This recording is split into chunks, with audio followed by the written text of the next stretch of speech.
नमस्कार, news India देख रहे हैं आप। मैं हूं कुंदन जमैर। नमस्कार, आपके साथ मैं हूं अभिषेक। आपको बता दें इस वक्त की सबसे पहले बड़ी खबर, कुश्ती संघ और रेसलर्स के बीच विवाद जारी है और अब से कुछ देर बाद ही खेल मंत्री और पहलवानों के बीच बैठक होगी। यह बड़ी खबर इस वक्त की आपको बता दें, कुश्ती संघ और पहलवानों के बीच विवाद जारी है और थोड़ी ही देर में खेल मंत्री अनुराग ठाकुर पहलवानों के साथ बैठक करने वाले हैं। अब से 15 मिनट के बाद करीब 10:15 बजे ये बैठक शुरू हो जाएगी। खेल मंत्री पहलवानों के साथ दूसरे दौर की बैठक करेंगे। दरअसल कल रात भी बैठक हुई थी और बताया जा रहा है कि 3 घंटे तक मैराथन बैठक हुई, लेकिन कोई आम सहमति नहीं बनी। खिलाड़ी धरना प्रदर्शन को लेकर के कुश्ती संघ को भंग करने के लिए और कुश्ती संघ के अध्यक्ष का बर्खास्त करने के लिए इस्तीफे की मांग पर अड़े हुए हैं। तो बिल्कुल आपको बता दें कि कल देर रात भी करीब 3 से 4 घंटे तक ये बैठक चली थी और इस बैठक के बाद भी कोई नतीजा जो है वो नहीं निकल सका था, जिसके बाद आज एक बार फिर से दूसरे दौर की बैठक अब से कुछ देर बाद ही शुरू होनी है और लगभग 10 से 15 मिनट के बाद अनुराग ठाकुर जो कि खेल मंत्री हैं उनके साथ पहलवानों की बैठक होगी। खेल मंत्री ने भी आश्वस्त किया है कि खिलाड़ियों के सम्मान की रक्षा होगी और आपको बता दें कि इसी खबर से जुड़ी लगातार अपडेट हम आप तक पहुंचा रहे हैं और आपको बता दें कि जंतर मंतर पे आज एक बार फिर से जो पहलवान हैं वो प्रदर्शन करने वाले हैं। तो 10:15 बजे बैठक होगी अनुराग ठाकुर के साथ पहलवानों की। रेसलर्स जो हैं अपनी मांगों पर अड़े हैं। वो कह रहे हैं कुश्ती महासंघ के अध्यक्ष को हटाया जाए, कुश्ती संघ को बर्खास्त कर जाए, खत्म कर दिया जाए, भंग कर दिया जाए और इसी पर अड़े हुए हैं तमाम रेसलर्स। आज भी कहा जा रहा है कि प्रदर्शन होने वाला है जंतर मंतर पर। इससे पहले अब खबर यह रही, अपडेट ये कि अनुराग ठाकुर के साथ फिर से बैठक होगी। कल रात 3 से 4 घंटे तक मैराथन बैठक चली थी, लेकिन इन प्रदर्शनकारी रेसलर्स को मना नहीं पाए थे खेल मंत्री और इन सब के बीच अब देखना बेहद जरूरी है कि कुश्ती संघ के अध्यक्ष अपनी सफाई में क्या कुछ कहते हैं। बिल्कुल जो आरोप लगाए सत्य हैं और निष्पक्ष जांच एजेंसी से इसकी जांच होनी चाहिए और जो गलती अगर झूठे आरोप होते तो आज या लड़की यहाँ बैठी थी और जब इनका जो कहीं जरूरत पड़ी तो जिस लड़की में जो बीतती है वो अपने आप वहीं बता देगी। देखिए, मैं ऐसे भ्रष्ट आदमी को जो है इस पद पर नहीं बना रहना चाहिए। जो बढ़िया जो कुश्ती का जो कोई प्लेयर है, कुश्ती का बढ़िया आदमी है, सब उसको जो है या कोई और स्पोर्ट्समैन है उसको इस पद पर जो कुश्ती का बढ़िया इसके अध्यक्ष बनाना चाहिए। जो कबड्डी का बढ़िया बनाना चाहिए, जो हॉकी का वो हॉकी का फेड अध्यक्ष बनाना चाहिए। कोई राजनीतिक आदमी इस खेल के अंदर नहीं आना चाहिए। तो आप सुन रहे थे महावीर सिंह फोगाट। ये वो शख्सियत हैं जिन्होंने हिंदुस्तान की अगर बात कर ली जाए तो शायद कुश्ती को सींचा है, कुश्ती को जिंदा किया है। वो महावीर सिंह फोगाट को आप सुन रहे थे और आपको बता दें कि रेसलर्स जो हैं वो एक बार फिर से आज प्रदर्शन करने वाले हैं, लेकिन उससे पहले ये बड़ी जानकारी आपको दे रहे हैं हम कि कुछ ही देर में केंद्रीय खेल मंत्री अनुराग ठाकुर और रेसलर्स के बीच बातचीत होने वाली है। विवाद क्या है वो भी आपको बता रहे हैं ग्राफिक्स के जरिए। तो कुश्ती संघ के अध्यक्ष पर यौन शोषण के गंभीर आरोप लगे हैं। ये विवाद की असल वजह है। दरअसल सिर्फ संघ के अध्यक्ष नहीं, जो कोच हैं उन पर भी इसी तरह के आरोप लगे। इंसाफ मिलने तक धरना देने का ऐलान रेसलर्स ने किया है। वो रेसलर्स जिन्होंने देश का मान बढ़ाया है, अंतर्राष्ट्रीय इवेंट्स में पदक जीता है, उन्होंने प्रदर्शन करना शुरू किया है। पीएम को सबूत सौंपने की बात भी कही जा रही है रेसलर्स की तरफ से। तो देखिए विवाद क्या है और उसके बाद खेल मंत्रालय का एक्शन किस तरीके से देखने को मिला है वो भी हम आपको बता रहे हैं कि इस विवाद पर खेल मंत्रालय ने एक्शन किस तरीके से लिया है।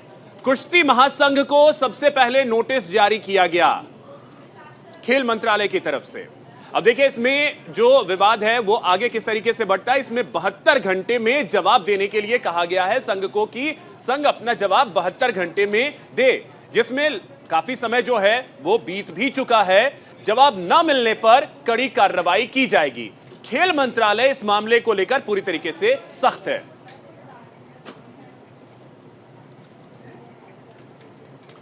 चलिए, रवीश मिश्र हमारे सहयोगी, हमारे स्पोर्ट्स एडिटर जंतर मंतर सीधे जुड़ रहे हैं। रवीश, इस समस्या का जो समाधान है वो क्या निकलता हुआ दिखाई दे रहा है, क्योंकि एक और दौर की बैठक खेल मंत्री के साथ रेसलर्स की होने जा रही है।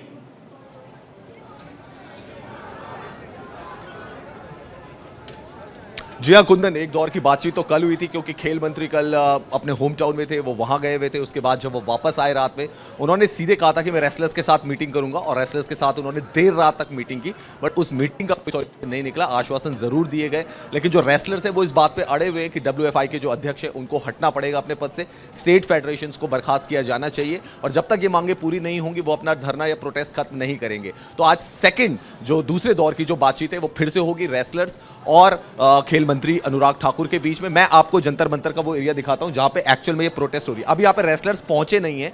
यहाँ पे आप देख सकते हैं इस वक्त इंतजाम किया जा रहा है, स्टेज बनाया जा रहा है जहां पे कि जनरली रेसलर्स बैठे होते हैं। तो अभी ये जगह खाली है, यहाँ पर आकर रेसलर्स बैठेंगे। 10 बजे धरने का जो प्रोग्राम है उनका, हालांकि 10 बज चुके हैं, तो थोड़ा डिले के बाद वो वहाँ पर आ जाएंगे। ये पूरा एरिया है जहाँ पे कि सारे रेसलर्स जो है वो प्रोटेस्ट करेंगे, धरने पर बैठेंगे। उसके बाद ही वो आपसी विचार विमर्श करेंगे, उसके बाद ही कोई नतीजा निकलेगा, क्योंकि सेकंड फेज ऑफ बातचीत जो है वो होने वाली है। उनकी मीटिंग होने वाली है अनुराग ठाकुर के साथ और खेल मंत्री के साथ। क्या उनकी अब बातचीत निकलती है सेकंड फेज की, किस चीज पर वो एग्री करते हैं, ये बड़ी बात है। सेकंड चीज एक और है, 12 बजे जो है ब्रजभूषण सिंह भी प्रेस कॉन्फ्रेंस करने वाले। उनकी प्रेस कॉन्फ्रेंस पे सबकी नजर रहेगी, क्योंकि 22 तारीख को WFI की AGM होनी है, और तब ये माना जा रहा था कि हो सकता है वो वापस इस्तीफा दें, लेकिन आज जो 12 बजे एक जानकारी रवीश, और अगर आप दे पाए, जो बातचीत है दूसरे दौर की कितने देर में शुरू होने वाली थी? क्योंकि समय जो है वो 10:15 का बताया जा रहा था, 10:15 पे, और ये बैठक जो है वो होने कहां वाली है?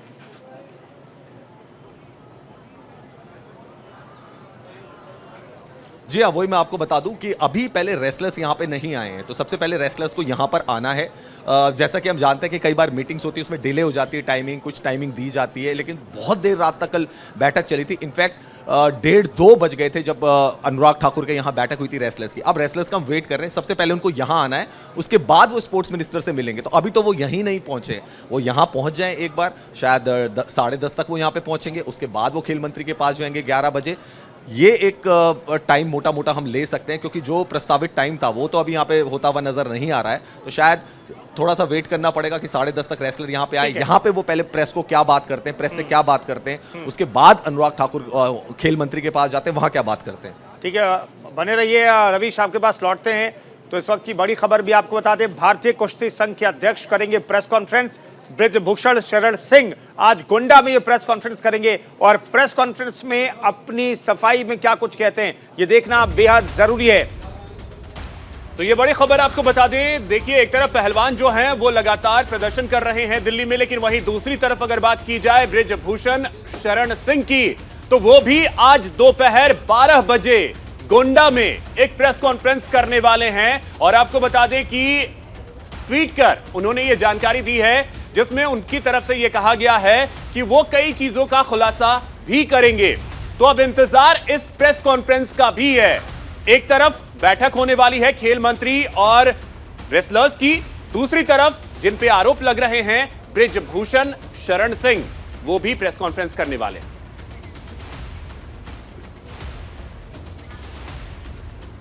चलिए, गोंडा से अंबिकेश्वर हमारे सहयोगी जुड़ रहे हैं। अंबिकेश्वर, क्या सफाई दे सकते हैं ब्रजभूषण शरण सिंह, क्योंकि 12 बजे प्रेस कॉन्फ्रेंस होगी, वो क्या कुछ कह सकते हैं? देखिए, अभी कुछ भी कह पाना इस बारे में मुश्किल है। क्या कहना है, क्या कह सकते हैं, ये अभी कुछ भी कह पाना मुश्किल है। देर रात यहाँ पर पहुंचे हैं, उसके बाद उन्होंने अचानक से प्रेस कॉन्फ्रेंस का ऐलान किया है और 12 बजे प्रेस कॉन्फ्रेंस होनी है। अभी जो खेल मंत्रालय की तरफ से 72 घंटे दिए गए थे वो भी पूरे होने वाले हैं। तो ऐसे में जो उनको जवाब देना था, अभी तक उन्होंने जवाब नहीं दिया है। हो सकता है उसको लेकर सांसद कुछ 12 बजे अपना कुछ खुलासा करें। और उनका कहना है कि उसमें पूरे इस घटनाक्रम में राजनीतिक साजिश की भी बात कह रहे हैं सांसद, तो हो सकता है उसके भी कुछ वो प्रकाश डाले। अंबिकेश्वर, इसमें एक और चीज, वहां हलचल क्या? क्योंकि अब देखिए, पूरे देश की निगाहें अगर कहें तो वो टिकी हुई है गोंडा पे दोपहर 12 बजे के लिए। तो वहां हलचल किस तरीके की, क्योंकि लगभग 10:15 होने वाले हैं? देखिए, उनके जो समर्थक हैं भारी संख्या में यहाँ जुट रहे हैं। यहाँ पर लोगों की भीड़ लग रही है। घर के अंदर, सांसद के घर के अंदर लोगों का आना जाना शुरू है। जो उनके समर्थक हैं वो जा रहे हैं। अभी जो विधान परिषद सदस्य मंजू सिंह है, अवधेश प्रताप सिंह, वो भी अभी तुरंत पहुंचे हैं और वो जा रहे हैं, घर के अंदर जा रहे हैं। और उनके साथ साथ और लोग भी हैं जो उनके समर्थन में हैं, वो गए हुए हैं अंदर। और उनकी जो है बैठक चल रही है, उसमें आगे की कार्य योजना के बारे में भी वो बताएंगे। उसके साथ साथ जो अन्य विधायक उनके सपोर्टिव विधायक हैं, जैसे करनैलगंज के हुए, वो भी यहाँ पर पहुंचे हुए हैं। ऐसे ही उनके साथ वो मंत्रणा करेंगे और उसके बाद फिर 12 बजे प्रेस कॉन्फ्रेंस करेंगे। ठीक है, हमारे सहयोगी रवीश मिश्र भी जुड़े हुए हैं जंतर मंतर से। रवीश, बचाव के लिए क्या दिख रहा है? ब्रिजभूषण शरण सिंह के पास बचाव के लिए क्या बच जाता है?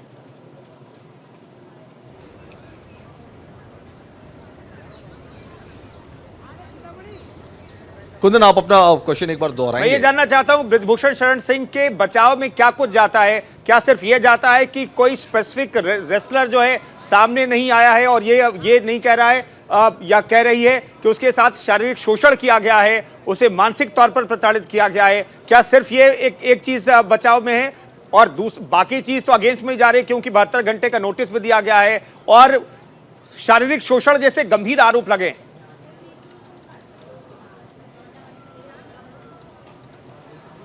जी हाँ, डेफिनेटली कोई आगे तो नहीं आया, किसी ने पर्टिकुलरली अपना नाम नहीं लिया है। हाँ के विनेश फोगट ने खुलेआम बोला है कि वहाँ पे कोचेस जो होते हैं और जो WFI के जो प्रेसिडेंट है वो डायरेक्टली इन्वॉल्व हैं एक्सप्लॉयटेशन में। ये तो एक बड़ा मुद्दा है। साथ ही साथ उन्होंने ये भी कल कहा प्रेस कॉन्फ्रेंस में, विनेश फोगट ने एंड बजरंग पुनिया ने, कि 5-6 ऐसी लड़कियां हैं जो ऑलरेडी हैं, जिनके नाम है, लेकिन वो खुल के नहीं आ सकते क्योंकि उनका करियर खराब हो सकता है and they are very young. अब इसमें सबसे बड़ी टेक्निकलिटी कुंदन ये है कि सारे लोग कह रहे हैं कि इसको खेल मंत्रालय ने नोटिस दे दिया है। अगर देखा जाए जितने भी फेडरेशन है वो एक इंडिपेंडेंट बॉडी होती है, वो फंडेड बाय गवर्नमेंट होती है, लेकिन गवर्नमेंट उनपे डायरेक्ट इंटरफेरेंस नहीं कर सकती है। तो ये बड़ा टेक्निकल पॉइंट है। ब्रजभूषण शरण सिंह का जो कार्यकाल है वो अभी बचा हुआ है, अब ये उनके ऊपर डिपेंड करता है। डेफिनेटली उनको नोटिस जरूर भेजा है सरकार ने और वो उसका जवाब भी देंगे। 72 घंटे की मियाद आज खत्म हो जाएगी, 12 बजे वो प्रेस कॉन्फ्रेंस करेंगे। उससे क्या कुछ निकल कर आता है वो तो वेट एंड वॉच वाली बात है, लेकिन ये इंडिपेंडेंट बॉडीज होती है जिसमें इलेक्शन भी इंडिपेंडेंट तरीके से कराया जाता है। ये डेफिनेटली हो सकता है कि unofficially, because he is a BJP MP और बीजेपी की गवर्नमेंट देश में है, अनऑफिशियली उनको कन्वे किया जाए कि आप यहां पे मॉरल रिस्पांसिबिलिटी लेते हुए या तो अपने पद से रिजाइन कर दीजिए। ये उनको जरूर कन्वे किया जा सकता है, बट डायरेक्टली इंटरफेरेंस गवर्नमेंट की। छोटा सा सवाल मैं रवीश जल्दी से आपसे और लेना चाहूंगा। अब देखिए इसमें रवीश एक छोटा सा और सवाल मैं जल्दी से आपसे लेना चाहूंगा। अब इसमें बात पॉलिटिकल एंगल की भी आ रही है। ब्रिजभूषण शरण के प्रेस कॉन्फ्रेंस का तो सबको इंतजार है, लेकिन अभी तक जो मीडिया से वो बात करते रहे हैं, खुलकर उन्होंने अपनी बात भी रखी है, लेकिन उसमें एक चीज जो है पॉलिटिकल एंगल की उन्होंने बात कही है। नेताओं के नाम तक भी वो ले रहे हैं कि हरियाणा से नेता जो हैं वो जानबूझ करके टारगेट कर रहे हैं। इसे क्या अब राजनीतिक रंग देने की भी कोशिश शुरू हो गई है?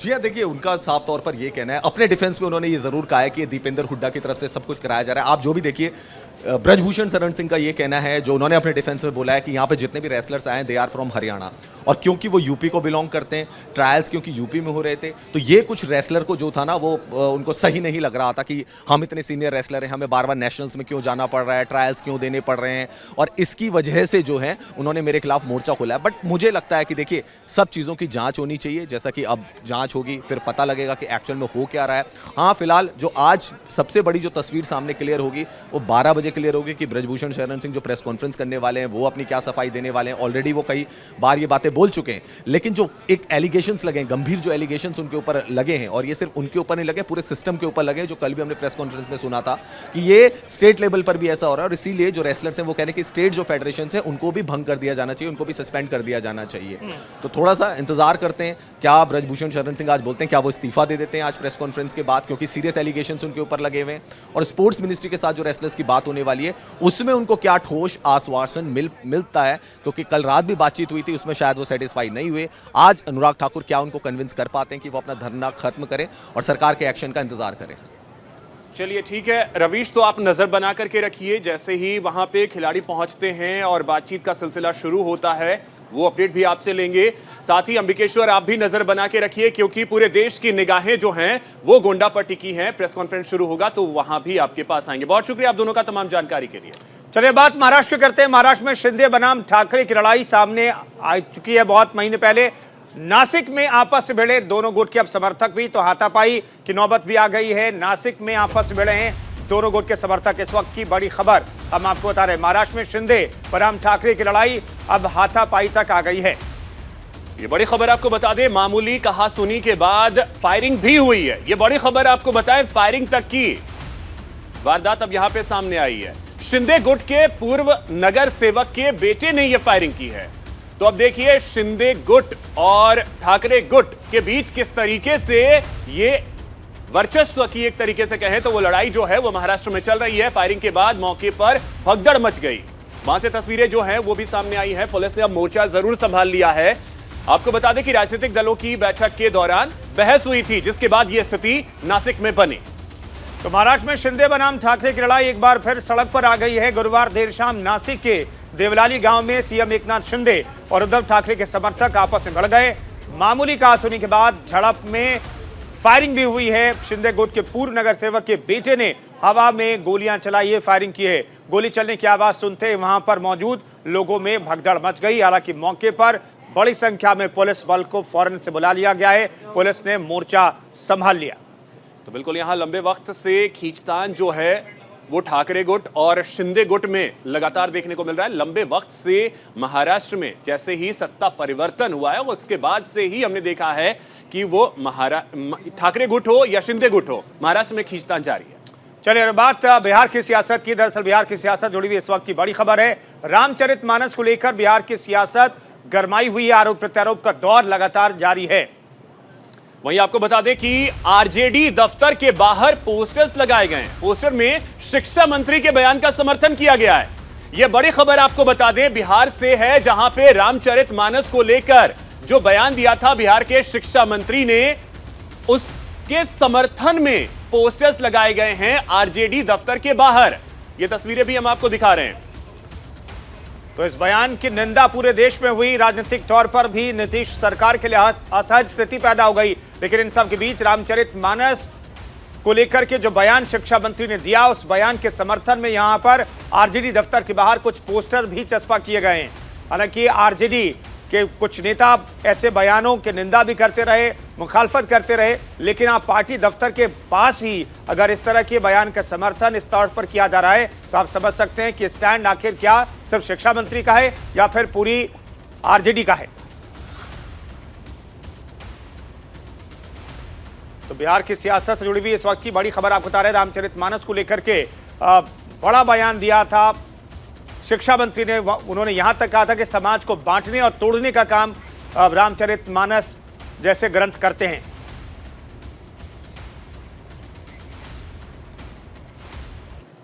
वहीं एक बड़ी खबर आपको बता दें, जेडीयू नेता गुलाम रसूल बलियावी का एक भड़काऊ भाषण सामने आया है।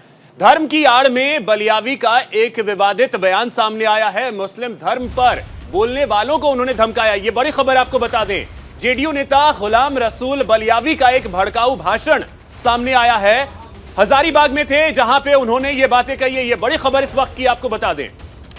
तो धर्म पर उंगली उठाई तो शहरों को बर्बाद कर देंगे, ये कह रहे हैं जेडीयू नेता। हजारीबाग में जनसभा के दौरान बलियावी के बिगड़े बोल हम आपको सुनाएंगे। पूर्व बीजेपी नेता नुपुर शर्मा के खिलाफ भी उन्होंने भड़काऊ बयान दिया है। उन्होंने कहा है कि हमारे धर्म के खिलाफ कोई कुछ बोलेगा तो शहर को उजाड़ देंगे, एक तरीके से वो इन्होंने कहा है। कुछ समझाया क्या लोगों ने? हम हुसैन वाले हैं, यजीद वाले नहीं हैं। सब लुटा देंगे लेकिन मानवता और इंसानियत को नहीं लूटने देंगे। आदमियत की इज्जत और प्रतिष्ठा पर दाग नहीं लगने देंगे। भाईचारे की दीवार को दरकने नहीं देंगे। यही तो है करबला, इसी को तो कहते हैं करबला। बेटे लुट गए, खानदान लुट गया, घर फूक गया, खुद शहीद हो गए, लेकिन इंसानियत को क्या टूटने दिया मेरे इमाम ने? लेकिन इमाम हुसैन लोगों को समझ में नहीं आते, यजीद समझ में आता। हम हुसैन वाले हैं।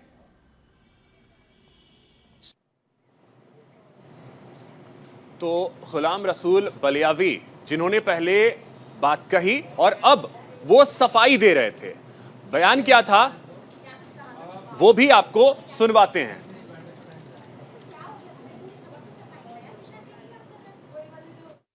बलियावी तो कहता है मुझे जितनी गालियां देनी हो दे लो, लेकिन मेरे आका की इज्जत पे हाथ डालोगे ना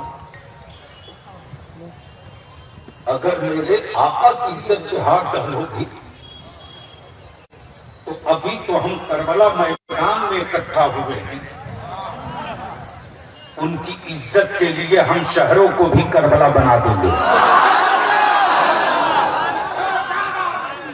कोई रियायत नहीं होगी, इसलिए कि मेरी जिंदगी मेरी नहीं है, मेरी सांसें मेरी नहीं है। अमर जीने की तमन्ना वो करे जिसके यहाँ रसूल का नूर न हो, रसूल न हो। हम तो इसी आरज़ू तमन्ना से जिए जाते हैं कि मरने के बाद एक दिन ऐसा भी आएगा कि कोई न होगा, मैं रहूंगा, मेरा रसूल है। कोई समझौता नहीं। और उस वक्त एक और बड़ी खबर आपको बताते हैं। कुश्ती संघ और रेसलर्स के बीच जुड़े विवाद से जुड़ी हुई ये बड़ी खबर है। कुश्ती संघ के अध्यक्ष अब प्रेस कॉन्फ्रेंस करेंगे शाम के 4 बजे। अब कहा जा रहा है कि शाम के 4 बजे बृजभूषण शरण सिंह जो है वो प्रेस कॉन्फ्रेंस करेंगे। पहले खबर थी कि 12 बजे वो प्रेस कॉन्फ्रेंस करेंगे, लेकिन ये वक्त अब आगे बढ़ा दिया गया, 4 बजे वो प्रेस कॉन्फ्रेंस करेंगे। तो देखिए, समय में बदलाव किया है बृजभूषण शरण सिंह ने, और पहले जो प्रेस कॉन्फ्रेंस दोपहर 12 बजे वो करने वाले थे, उसके समय में बदलाव किया गया है। अब ये प्रेस कॉन्फ्रेंस शाम 4 बजे वो करेंगे। तो इस वक्त की बड़ी खबर हम आपको बता रहे हैं, दोपहर 12 बजे प्रेस कॉन्फ्रेंस नहीं होगी, शाम के 4 बजे ये प्रेस कॉन्फ्रेंस होगी। इस वक्त की बड़ी खबर हम आपको बता रहे हैं। पहले कहा जा रहा था कि बृजभूषण शरण सिंह जो हैं वो सफाई में 12 बजे प्रेस कॉन्फ्रेंस करेंगे, लेकिन अब वो 4 बजे प्रेस कॉन्फ्रेंस करने वाले हैं। तो इसी के साथ इस बुलेटिन में इतना ही। नमस्कार।